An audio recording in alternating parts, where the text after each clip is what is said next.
अच्छा जी। Degree of accuracy in chaining, हम सर्वे के स्टार्ट में ये पढ़ चुके हैं कि एक्यूरेसी और प्रिसीजन दो डिफरेंट चीज़ें होती हैं। एक्यूरेसी मैं दोबारा डिफ़ाइन कर देता हूँ। एक्यूरेसी का मतलब ये है कि एक नोन या स्टैंडर्ड वैल्यू के पास हमारी मेजर्ड वैल्यू कितना क्लोजली अचीव होती हैं, इसको हम एक्यूरेसी बोलते हैं। हमारा सर्वे के ऑपरेशन में एक्यूरेसी और precision as already discussed matters a lot. So degree of accuracy chaining में उसको हम चेनिंग रेशो बोलते हैं कि एक स्पेसिफिक मेजर्ड एरिया में आप कितना एरर आप उस स्पेसिफिक चेनिंग ऑपरेशन में परफॉर्म कर सकते हैं, उसको हम बोलते हैं कि ये चेनिंग रेशियो है। फॉर एग्जांपल हमारे पास एक टोटल लेंथ हमने मेजर की है 500 मीटर्स की, और हमें ये पता लगा कि उसमें जो उस टोटल लीनियर मेजरमेंट में हमारा एरर था वो 0.25 मीटर था। तो इस केस में हमारी जो डिग्री ऑफ एक्यूरेसी या चेनिंग रेशियो होगी वो 1/2000 हो जाएगी।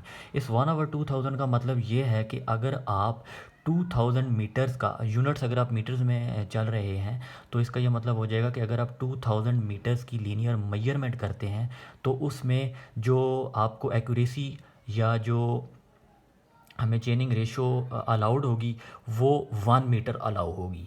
इसी तरह 1/1000 का मतलब है कि अगर आप 1000 मीटर्स की मेजरमेंट करते हैं तो उसमें जो एरर या जो डिग्री ऑफ एक्यूरेसी जो आप अचीव करेंगे वो अप टू 1 मीटर्स होगी। ठीक है। इसी तरह अगर मैं 1/500 बोलता हूँ तो इसका ये मतलब है कि अगर आप 500 मीटर की एक लीनियर मेजरमेंट लेते हैं तो उसमें एरर जो है वो 1 मीटर का होगा।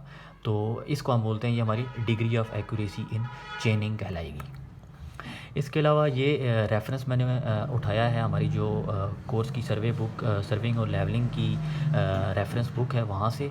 तो जब भी हम कोई ऑपरेशन परफॉर्म करते हैं चेनिंग का या टेप के थ्रू, तो हमें एक एक्यूरेसी, डिग्री ऑफ एक्यूरेसी का थंब रूल जो इन्वॉल्व होता है वो हमें एक वैल्यू दे दी जाती है।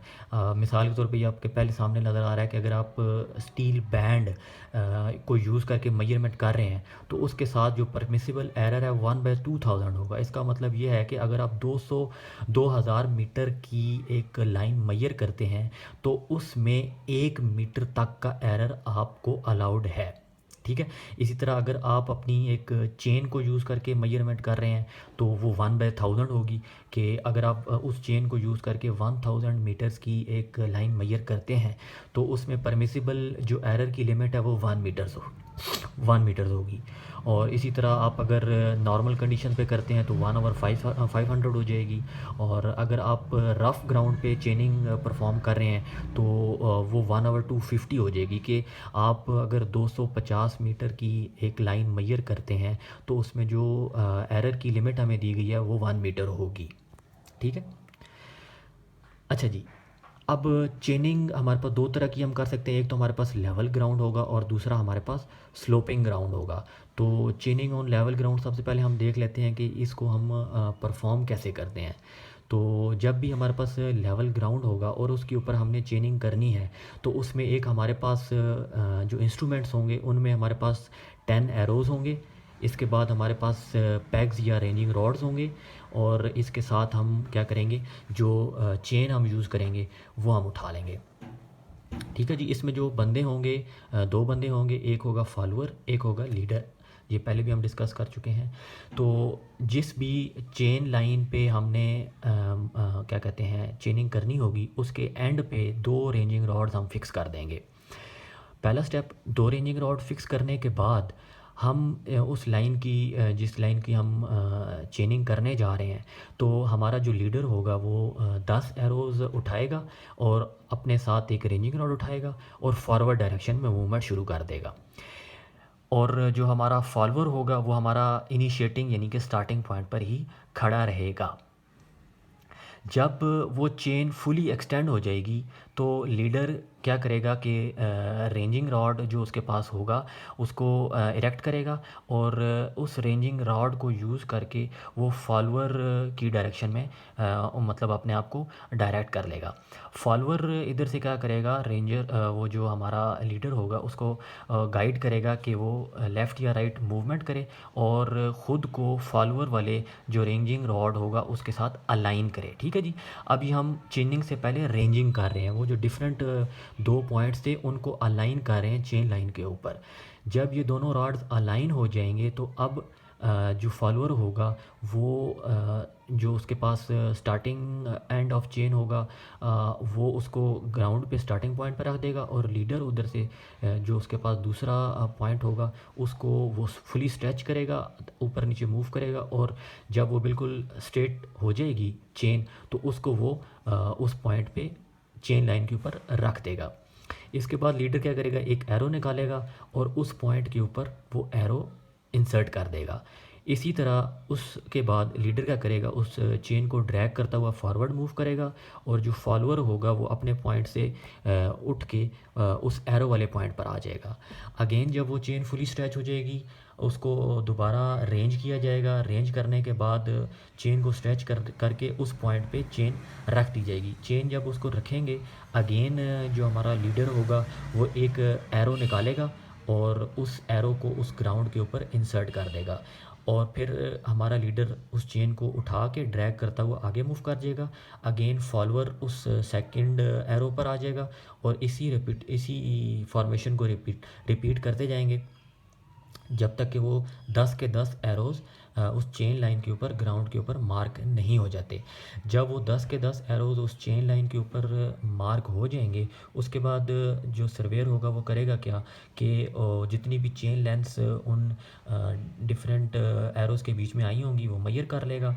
और बिलफर्ज कुछ इस तरह होता है कि हमारी जो चेन लेंथ है वो कंप्लीट नहीं हो रही दो एरोज़ के बीच, तो वो जो ऑड लिंक्स होंगे, जो इजाफी लिंक्स होंगे, वो मेजरिंग टेप को यूज़ करके हमारा सर्वेयर जो है उसको वो मेजर कर लेगा। इस तरह दो पॉइंट्स के बीच जितनी भी टोटल लीनियर मेजरमेंट बनती होगी वो फाइनल में उसको ऐड कर लेंगे। तो इस तरह लेवल ग्राउंड के ऊपर उन दो पॉइंट्स के बीच जो लीनियर मेजरमेंट है वो आ जाएगी।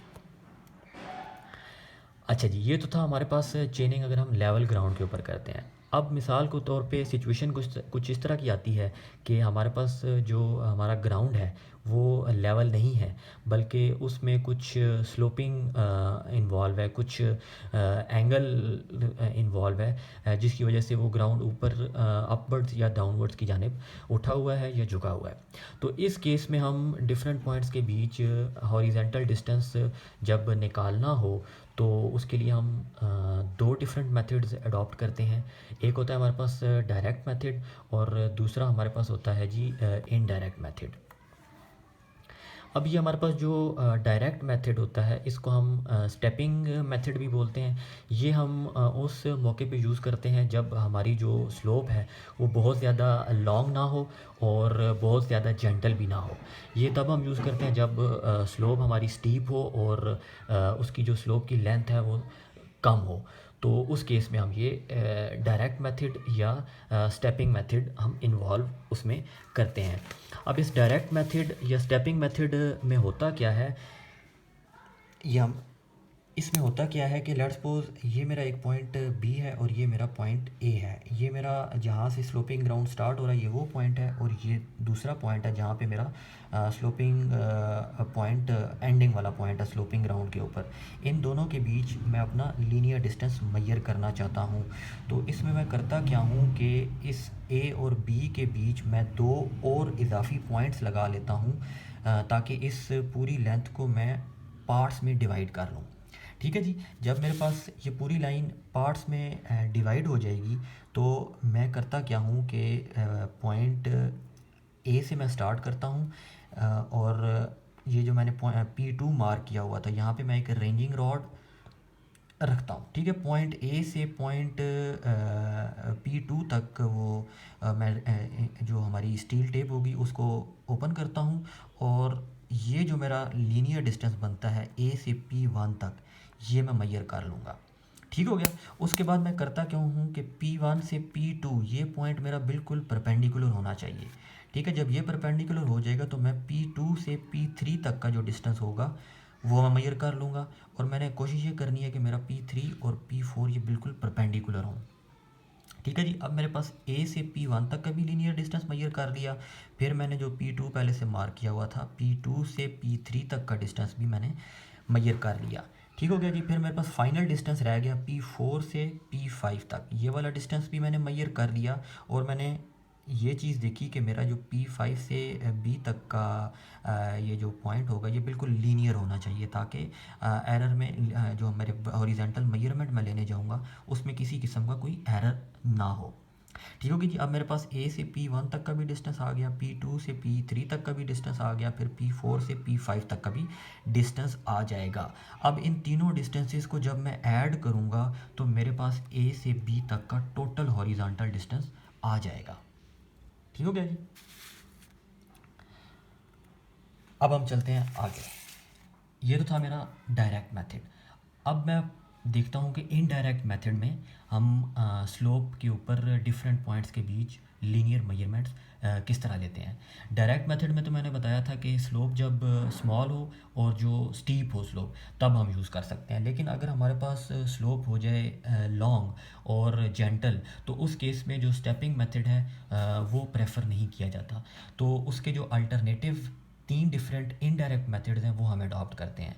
वो कौन कौन से हैं? एक तो हम क्लिनोमीटर, ये एक इंस्ट्रूमेंट होता है, वो यूज़ कर लेते हैं। दूसरा ये है कि ये हाइपोटेंशियल अलाउंस, यानी कि हम ट्रिग्नोमेट्रिक के फार्मूले लगा के जो है वो स्लोप का डिस्टेंस मेजर कर लेते हैं। और तीसरा ये है कि जो हमारे डिफरेंट पॉइंट्स होते हैं उनके बीच का जो वर्टिकल डिस्टेंस होता है, उन वर्टिकल डिस्टेंस को कैलकुलेट करके अगेन हम ट्रिग्नोमेट्रिक फार्मूले यूज़ करके अपनी जो स्लोप की टोटल लेंथ होती है वो मेजर कर लेते हैं। तो सबसे पहले हम देखते हैं क्लिनोमीटर मेथड। अच्छा जी, ये जो क्लिनोमेट्रिक मेथड है, ये क्लिनोमीटर बेसिकली एक डिवाइस का नाम है। उस डिवाइस के नाम पे ये मेथड रखा गया है। ये आपने देखा होगा, आप जो नॉर्मल प्रोटेक्टर यूज़ करते हैं, वो जो डी यूज़ करते हैं, ये बेसिकली उसकी तरह की ये ग्रेजुएटेड प्रोटेक्टर जो होती है वो होता है। उसके एक लेफ़्ट कॉर्नर पे पॉइंट होता है हमारे पास P1, और उसके राइट कॉर्नर पे पॉइंट मार्क होता है P2। इस P1 से P2 के बीच डिफरेंट एंगल्स हमारे पास मार्क होते हैं, और इस प्रोटेक्टर के जो सेंटर पॉइंट होता है इसको हम कहते हैं ये हमारा 0 डिग्री है। अब जब ये क्लिनोमीटर बिल्कुल हॉरिजेंटल होगी तो इस केस में हम करते क्या हैं कि इसके सेंटर पे हम एक प्लॉम बॉब इसको इस तरह स्ट्रेच कर देते हैं। वो प्लॉम बॉब एग्जैक्टली इस 0 डिग्री से गुज़रता है। जब भी ये प्लॉम बॉब इससे एग्जैक्टली 0 डिग्री से गुज़रेगा, इसका ये मतलब है कि हमारा क्लिनोमीटर 100%ली हॉरिजेंटल है। अब ये थोड़ा सा भी इधर ऊपर नीचे मूव करेगा तो हमारा ये जो प्लॉम बॉब है ये भी उसके हिसाब से दाएं बाएं मूव करेगा। अब अगर ये ऊपर नीचे मूव करेगा और प्लॉम बॉब भी दाएं बाएं मूव करेगा, तो वो प्लम बॉब जितना भी मूव करेगा तो उससे हमें पता लगेगा कि वो स्पेसिफिक जो डिग्रीज़ है, ये जो एंगल है वो कितना है। तो उससे हमें पता लग जाएगा कि हमारा जो एट दैट स्पेसिफिक मोमेंट क्या एंगल आ रहा है। ठीक है जी। इसको हम स्लोपिंग ग्राउंड के ऊपर करते किस तरह है कि लेट्स सपोज ये मेरा एक स्लोपिंग ग्राउंड है। इसके एंड पे मैं एक पॉइंट मार्क करता हूँ जिसको मैं कहता हूँ ये मेरा पॉइंट डी है, और इसके एक स्टार्ट पे मैं पॉइंट अपना मार्क करता हूँ जिसको मैं कहता हूँ ये मेरा पॉइंट सी है। एक रेंजिंग रॉड मैं यहाँ पे इंसर्ट कर देता हूँ और दूसरा रेंजिंग रॉड मैं यहाँ पे इंसर्ट कर देता हूँ। अब बेसिकली मैंने यहाँ से सी से बी तक का जो डिस्टेंस है, हॉरिजॉन्टल डिस्टेंस होगा इन दो पॉइंट्स के बीच का, वो मैंने मेजर करना है यूजिंग क्लिनोमीटर्स। ठीक हो गया जी। अब मैं करूँगा क्या, यहाँ पे रेंजिंग रॉड के ऊपर एक पॉइंट मार्क करूँगा जो मेरी रीच पे हो, जिसको मैं एक्सेस कर सकूँ, इस इंस्ट्रूमेंट को होल्ड करके वहाँ पे मैं खड़ा हो सकूँ। तो वो पॉइंट मैंने जब इसको यहाँ मार्क किया, वो मैं कहता हूँ ये मेरा पॉइंट C1 है। और इधर से डी, दूसरा जो पॉइंट डी पे मैंने रेंजिंग रॉड रखा था, इसके ऊपर भी मैं एक पॉइंट मार्क करता हूँ जिसको मैं कहता हूँ वो मेरा पॉइंट D1 है। अब ये मैं C1 पॉइंट और D1 पॉइंट मेरे ये बिल्कुल परपेंडिकुलर होने चाहिए। किस चीज़ के परपेंडिकुलर होने चाहिए? ये इस क्लिनोमीटर डिवाइस को, जब मैं इस क्लिनोमीटर को या ग्रेजुएटेड प्रोटेक्टर को जब मैं इस तरह रखूँगा कि इसकी जो बेस है, ये वाली बेस या P1 और P2 पॉइंट्स जो हैं ये एग्जैक्टली C1 और D1 के लाइन में होने चाहिए। जब ये चारों पॉइंट्स एक लाइन में आ जाएंगे तो इसका मतलब है कि अब आप आगे प्रोसीड कर सकते हैं। ठीक हो गया जी। पहला स्टेप क्या किया हमने कि हमने C1 D1 और इस प्रोटेक्टर के ऊपर P1 और P2 पॉइंट्स को एक लाइन में लेकर आए। जब ये सारे पॉइंट्स एक लाइन में आ गए तो उसके बाद इसके ऊपर मैंने जो इंसर्टेड प्लम बॉब था एग्जैक्टली, अब आपने अगर प्रोटेक्टर को थोड़ा सा टिल्ट किया तो वो प्लम बॉब भी इधर को टिल्ट करेगा। अब जितना वो टिल्ट होगा, ठीक है, वो आप इसके ऊपर जो ग्रेजुएशन हुई होंगी इस डी के ऊपर, प्रोटेक्टर के ऊपर डिग्रीज जो लिखी होंगी, जहाँ पे आपका प्लम बॉब आके रुकेगा वो आपने डिग्री मैयर कर लेनी है। बेसिकली वो हमारा रिक्वायर्ड एंगल होगा, जो कि ये जो स्लोप आपके पास बन रही है वो ये वाला एंगल हमें मालूम हो जाएगा यूजिंग दिस स्पेसिफिक इंस्ट्रूमेंट। अब जब आपके पास ये वाला एंगल भी आ गया और आपने ये वाली लेंथ भी मैयर कर ली तो आप बड़ी आसानी के साथ ये ट्रिग्नोमेट्रिक फॉर्मेशन को यूज़ करते हुए आप अपना जो हमारी सी बी की लेंथ है, यानी कि ये इस पॉइंट से इस पॉइंट तक की जो लेंथ है वो आप बआसानी मालूम कर सकते हैं। ठीक हो गया जी। वो कैसे मालूम कर सकते हैं? वो आप ये देख लें कि आपके पास ये एक ट्रायंगल बन गई है। ठीक हो गया जी। ये आपके पास एक पूरी ट्रायंगुलर फॉर्मेशन बन चुकी है। इस ट्रायंगुलर फॉर्मेशन में जब आप हॉरिजॉन्टल लेंथ निकालते हैं तो वो C B is equal to L cos alpha आ जाएगी। तो आपके पास ये जो हॉरिजॉन्टल डिस्टेंस है वो इस फार्मूले से कैलकुलेट कर सकते हैं। अब आपके ज़हन में क्वेश्चन होगा कि ये फार्मूला हमने किस तरह डिराइव किया है, तो उसके लिए एक सिंपल मैं आपको एग्जांपल के थ्रू समझाता हूँ। लेट्स सपोज ये हमारे पास एक ट्रायंगल है, ठीक है जी, जिसकी ए से सी जो स्लोपिंग है, स्लोपिंग लेंथ है, वो मैं बोलता हूँ कि वो मेरे पास एल है। दूसरी चीज़ मैं बोलता हूँ जो एंगल ये स्लोप बना रही है वो थीटा है। अब इस पे हमने पढ़ा था कि आप जब इस पे ट्रिग्नोमेट्रिक फार्मूला लगाते हैं कॉस थीटा का, तो cos theta is equal to base over hypotenuse होता है। यहाँ पे मेरे पास ए सी की लेंथ क्या है, एल, वो मैंने यहाँ पे रख दी, तो मेरे पास ए बी क्या आ जाएगी, L into cos theta. Same यही कंसेप्ट हमने इस जगह पर अडॉप्ट किया है। तो इसमें जो हमारे पास हॉरिजॉन्टल लेंथ आ जाएगी वो एल इंटू कॉज एल्फ़ा। इसमें एल जो है ये स्लोप की जो लेंथ है ये है, और जो इस स्लोपिंग ग्राउंड ने जो एंगल बनाया हुआ है ये अल्फ़ा बेसिकली वो शो कर रहा है। जब आप इन क्वांटिटीज़ को मल्टीप्लाई करेंगे तो आपके पास पॉइंट सी से पॉइंट बी तक का लीनियर मेजरमेंट या हॉरिजॉन्टल डिस्टेंस आ जाएगा। अच्छा, अब हम चलते हैं अपनी अगले मेथड की तरफ, जिसको हम बोलते हैं कि जी हाइपोटेंसुअल अलाउंस। अगर तो आप जो स्लोप के ऊपर दो पॉइंट्स के बीच लीनियर मेजरमेंट कर रहे हैं, अगर तो उनका आपस का डिस्टेंस स्मॉल है, तो उस केस में तो हम हाइपोटेंशियल अलाउंस यूज़ नहीं करते। लेकिन बाज़ औक़ात होता ये है कि आप जो डिस्टेंस मेजर करते हैं दो पॉइंट्स के बीच, वो काफ़ी एक्सटेंसिव होता है, वो काफ़ी फैला हुआ होता है, उसमें फिर आपने डिफरेंट इंटरमीडिएट पॉइंट्स भी मार्क करने होते हैं। तो उन इंटरमीडिएट पॉइंट्स की मार्किंग की वजह से हमारे उसमें जो करेक्शन हम करते हैं उसको हम बेसिकली हाइपोटेंशियल अलाउंस बोलते हैं। अब इसमें जो सिंपल हमारे पास हाइपोटेंशियल अलाउंस का फार्मूला होता है वो ये वाला है, 100 into secant theta minus one. हम पहले देख लेते हैं कि ये 100 into secant theta minus one इसकी डेरिवेशन हुई कैसे है। तो ये मैं आपको समझाता हूँ एक सादा सी एग्जांपल से। लेट्स सपोज ये आपका पॉइंट है, पॉइंट ए, यहाँ से आपकी स्लोप इनिशिएट हो रही है हिली ग्राउंड के ऊपर, या आप ऊपर को मूव कर रहे हैं, और फिर आपने जो फुल चेन एक्सटेंड की उस पे आपका B1 पॉइंट था, लेकिन आपको पूरी जो मेजरमेंट चाहिए थी वो C पॉइंट तक चाहिए थी। ठीक हो गया जी। तो इधर से हमारा पॉइंट सी से हमने एक परपेंडिकुलर जब ड्रॉ की तो वो एग्जैक्टली हमारे पॉइंट बी पर आई, तो हमारी जो लीनियर मेजरमेंट होगी वो ए से बी तक का डिस्टेंस होगा। तो हम कहते हैं कि जो हमारा ए से बी है वो ए टू बी वन के इक्वलेंट होगा, वो equal to 1 standard chain length के इक्वल है, जो कि 20 मीटर्स है या 100 लिंक्स होगा। ठीक हो गया जी। अब अगेन इस पे मैं कॉस थीटा लगाता हूँ तो वो ए बी ओवर ए सी आ जाएगा। तो मुझे चाहिए, मैंने करना क्या है कि मुझे जो स्लोप के ऊपर की लेंथ है मुझे तो वो रिक्वायर्ड है फ़िलहाल। तो मैंने किया क्या, ए सी को एक तरफ कर लिया और कॉस थीटा इधर आ गया। अब 1 ओवर कॉस थीटा को हम सीकेंट थीटा लिखते हैं, ठीक है, बेसिक ट्रिग्नोमेट्री। तो हमारे पास जो ए सी होगा वो 100 इंटू सीकेंट थीटा आ जाएगा। ठीक हो गया जी। अब ये वो वाली एक्चुअल मेजरमेंट है जो स्लोप के ऊपर आपने करनी है। ठीक है जी। हमें चाहिए अब हॉरिजॉन्टल डिस्टेंस ए से बी तक, तो वो किस तरह आएगा, उसको हम करते हैं कि हमारा जो हॉरिजॉन्टल डिस्टेंस एक्चुअली हमें ए टू बी वन चाहिए, तो उसको हम किस तरह मेजर करेंगे।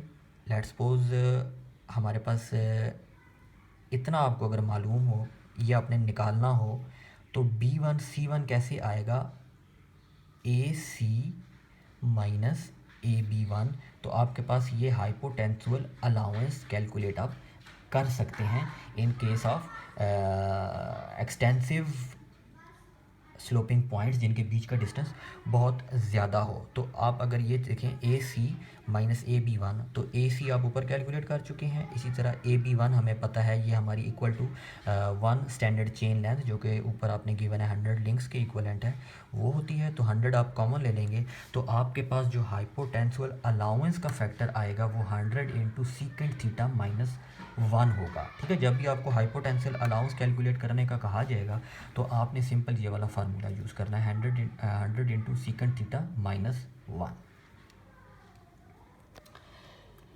अच्छा जी, हमारा फाइनल मेथड है डिफरेंस इन लेवल मेथड। अच्छा जी, नाम से हमें ज़ाहिर है कि जो 2 या 3 या 4 पॉइंट्स हमने स्लोपिंग ग्राउंड के ऊपर मार्क किए हैं उनके आपस का हम जो लेवल है वो मालूम कर लेते हैं। वो लेवल मालूम करने के बाद हम उस पर ट्रिग्नोमेट्रिक के फार्मूले, यानी कि इस केस में हम पाइथागोरस थ्योरम लगाते हैं, वो यूज़ करके हम जो हॉरिजॉन्टल डिस्टेंस है वो मेजर कर लेते हैं। अच्छा जी, इसको हम देख लेते हैं इसकी डेरिवेशन किस तरह हुई हुई है। लेट्स सपोज मेरे पास ये एक पॉइंट है ए और दूसरा मेरे पास एंड पॉइंट था डी। इसके बीच मैंने 2 और पॉइंट्स मार्क कर लिए बी और सी।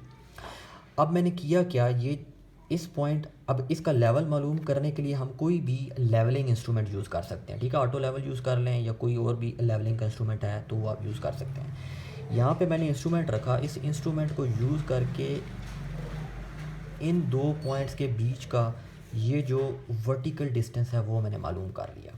अगेन मैंने यहाँ इंस्ट्रूमेंट रखा, अब इन 2 पॉइंट्स के बीच का ये जो वर्टिकल डिस्टेंस था ये मैंने मालूम कर लिया। फिर यहाँ इंस्ट्रूमेंट रख के इन 2 पॉइंट्स के बीच का जो वर्टिकल डिस्टेंस था मैंने मालूम कर लिया। मतलब कि अब मेरे पास ये डिस्टेंस भी आ गया, ये डिस्टेंस भी आ गया और ये डिस्टेंस भी आ गया। अब मेरे पास 3 ट्राइंगल्स बन गई हैं, 1 ट्राइंगल, 2 ट्राइंगल, 3 ट्राइंगल्स। तो इन तीनों ट्राइंगल्स को अलग अलग करके मैं सॉल्व करूँगा और पाइथागोरस थ्योरम को यूज़ करके मैं क्या करूँगा, ये मेरे पास जो हॉरिजॉन्टल डिस्टेंसेस हैं ये मैं बारी बारी कैलकुलेट करके इनको ऐड कर लूँगा। सबसे पहले मैं इस ट्राइंगल को सॉल्व करता हूँ। तो इस केस में ये जो मेरे पास चीज़ है ये L1 है, ये मैंने अभी अभी मालूम की है। ठीक है, जो वर्टिकल डिस्टेंस आया है 2 पॉइंट्स के बीच वो H1 है, और ये मेरे पास AB जो मैंने मालूम करना है। तो इसमें हमारे पास होता क्या है, C square is equal to A square plus B square. C square हमारे पास इस केस में L1 स्क्वेयर है, यहाँ पर ए स्क्वेयर जो है वो AB1 स्क्वेयर है, और दूसरी जो चीज़ है वो H1 स्क्वेयर आ जाएगा। अब इस ए बी, ये तो मुझे रिक्वायर्ड है, इसको मैं लेफ़्ट साइड पर ले गया, इसको मैं राइट साइड पर ले आया। अब इसके ऊपर का स्क्वेयर मैंने ख़त्म करने के लिए दोनों तरफ अंडर रूट लिया। तो मेरे पास जो AB1 की लीनियर मेजरमेंट आएगी वो L1 square minus H1 square under root. Same इन्हीं स्टेप्स पे मैं BC1 कैलकुलेट कर लूँगा, फिर CD1 कैलकुलेट कर लूँगा, फिर इन तीनों को मैं ऐड कर लूँगा। तो मेरे पास इस पॉइंट से इस पॉइंट तक की जो लीनियर मेजरमेंट है वो आ जाएगी। अच्छा जी, जिस तरह हम पहले देख चुके हैं कि जब भी आपने चेन और टेप को यूज़ करना है लेवल ग्राउंड के ऊपर तो उसके साथ हमें कुछ करेक्शंस करनी पड़ती हैं। इसी तरह हमने जब स्लोप के ऊपर चेन या उसको यूज़ करना है तो उस स्लोपिंग ग्राउंड पे जो कुछ अनफॉर्सीन एरर्स आने के ख़दशात होते हैं, उनको टैकल करने के लिए हमें कुछ करेक्शंस करनी पड़ती हैं। तो उस करेक्शन के लिए हमें ये 3 फार्मूले यूज़ करते हैं। ठीक हो गया जी। पहला जो फार्मूला है हमारे पास CH=H²/2L, ये हम तब यूज़ करते हैं जब हमारे पास उस स्लोपिंग ग्राउंड की सिर्फ हॉरिजेंटल डिस्टेंसेस इन्वॉल्व हों। अगर आपने हॉरिजेंटल डिस्टेंसेस इन्वॉल्व की हों और उसमें एंगल आपका इन्वॉल्व ना हो, यानी कि स्लोप आपकी इन्वॉल्व ना हो, तो उस केस में जो आप स्लोप करेक्शन करेंगे वो सिंपल पहले वाले फार्मूले से आएगी, H²/2L, और इससे जो रिजल्ट्स आएंगे वो अप्रॉक्सीमेट होंगे। ठीक है जी, इसलिए हम इसको कहते हैं कि हमारा अप्रॉक्सीमेट फार्मूला है। और जो अगर आप उस स्लोपिंग उस स्पेसिफिक ग्राउंड के ऊपर हॉरिजेंटल डिस्टेंस के साथ साथ अगर आपने एंगल भी इन्वॉल्व किया है, एंगल मैयर कर रहे हैं, तो एंगल की मेजरमेंट के दौरान आपने उसमें जो स्लोप में करेक्शन करनी है, उसके लिए ये एंड पे जो 2 फार्मूले मेंशन हैं, CH=1.5L/θ²/10,000, ये यूज़ कर सकते हैं जब आपको अप्रॉक्सीमेट रिजल्ट्स इन्वॉल्व हों। और आपको अगर एग्जैक्ट मेजरमेंट चाहिए, एग्जैक्ट आपको रिजल्ट्स चाहिए, तो उस केस में हम जो फार्मूला यूज़ करते हैं वो होता है CH=L/1